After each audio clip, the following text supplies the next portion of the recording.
Thank you, Congressman Garrett, for your leadership on this issue and for arranging this today. Mr. Speaker, I want to take a few minutes to express my concern about the way the government of Iran has trampled on the rights of its people to express their discontent with the current regime, which has resulted in at least 21 deaths and more than 450 arrests. It is, quite frankly, disturbing the way the Iranian government has used its military might to show an unacceptable and a disproportionate amount of force to quell and to attempt to control protest. Additionally, Iran's judiciary has disregarded the rights of protesters to express themselves and to peacefully assemble by threatening harsh punishments.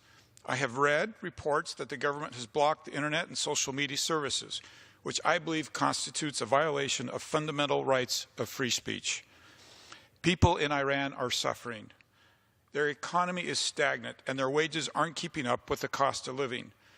People are hungry and they have grown weary of a radical and a corrupt regime set on sponsoring terrorism and pursuing an ill-advised plan for nuclear capabilities rather than focusing on improving the lives and stability of the people and their nation.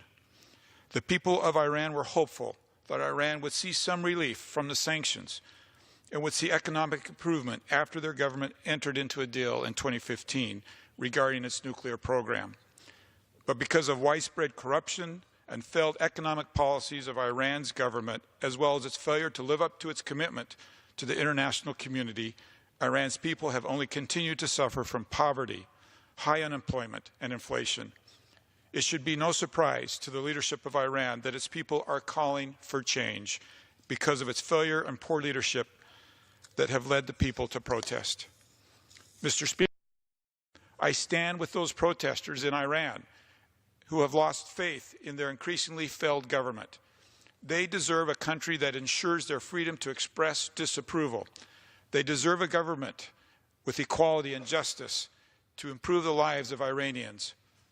Although Iran's government may, by force, ultimately be successful in putting an end to these public protests, this dissatisfaction with the regime will continue.